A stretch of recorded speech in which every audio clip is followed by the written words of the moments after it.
So we just finished our first volunteer day. Been pulling for the last couple weeks down here. The last time I took a video and sent it to folks, we were starting to see piles down here, but you know, a quick 360 of where we've been working so far. It's quite a bit, a lot cleared here. Had 6 volunteers out total today, and the primary thing was moving piles like this one. That one's about 4 feet tall. I'll do a follow-up video up top and you can see the size of the pile, but you know, there were probably 10 piles about that size. A few more we didn't get to. You can see them here and here. But as you know, the clearing starts really taking shape, you can start to see through to the JCC. That was not visible before. A lot of that section down into the creek bed was dead. Came up pretty easily. It literally was just, for most cases, it was just put a hand on the broom and it would just come right out. Some of it had to be pulled, but you can see these are pretty dense piles. They're pretty big. That one's 6 feet. But the clearing, you know, it's starting to really show what it's capable of doing in terms of reducing fire risk, opening things up, and hopefully giving some water and some breathing room back to the trees. This is a section I worked on earlier this week. A little bit of poison oak down here, but not very much. But you can see once those piles get cleared and the way gets cleared, it really opens up pretty nicely. Moving back up into this area here, you can start to see where the edges of where I've cleared are. And it starts to get pretty thick and dense again. But, you know, if I'm able to move, this is, again, JCC property. I believe I'm actually on JCC property. I'm trying to get permission from them. You can see their fence line here. But I believe, based on what the county and open space are showing in terms of maps, a lot of this property up here to the right belongs to JCC. Working with them to try to get permission to be on their property, to continue pulling and create as much of a buffer as we can to protect their property and ultimately protect the, you know, the neighborhood. It goes way up the hill. You know, there's a lot of work to do in this section. Obviously there's a creek bed that kind of runs through here. It's a dry creek at the moment, but you can imagine it gets a lot of water in the rainy season, and that's part of what keeps this big stand growing. But bit by bit, we're kind of plugging away at it and starting to make big headway on it. Couple logistics.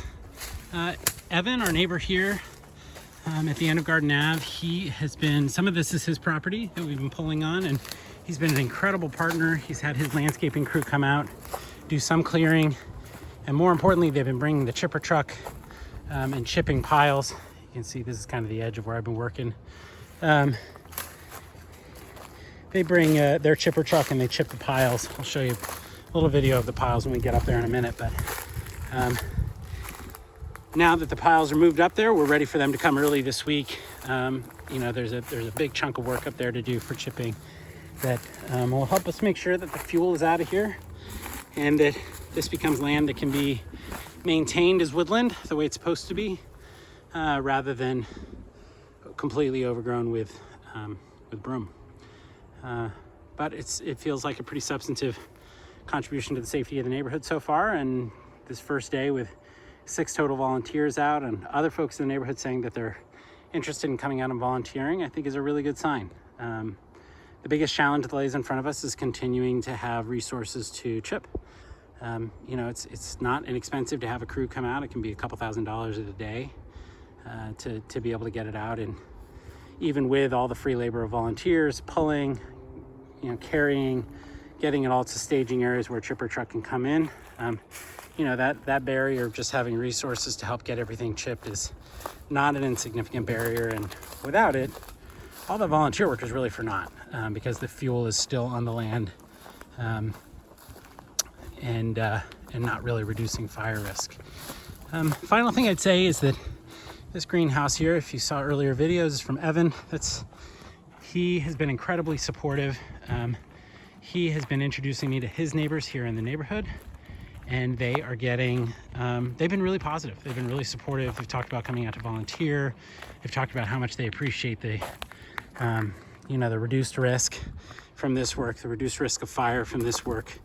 And that's important, and because it means that we can not only continue the work, but we can have more and more people who are invested in seeing it succeed.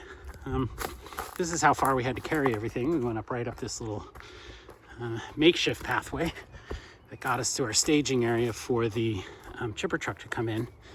And you'll see, these are the piles we moved today up to this staging area. And it's pretty big. It is a very, very large pile. It's about 8-9 feet in the middle. I'm gonna see if I can get you a vantage point that gives you a sense of just how big it is. But you know, that's 8 or 9 feet in front, and then you know, it's probably 10 feet deep back. It's basically like 10-12 feet back. It's 2 full rows back. We'll come around the side here and see if we can get it.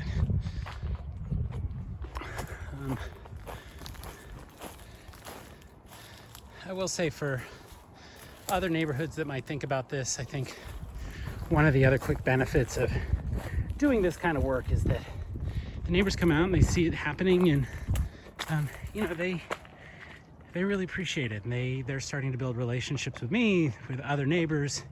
They're seeing volunteers come out, folks they don't even know, who share the same concern about fire danger in the neighborhood and the ecosystem and all of that. And it becomes a great way to build community. And that is, you know, ultimately this fire risk from broom, whether it's on public property or private property, the risk is ultimately the same.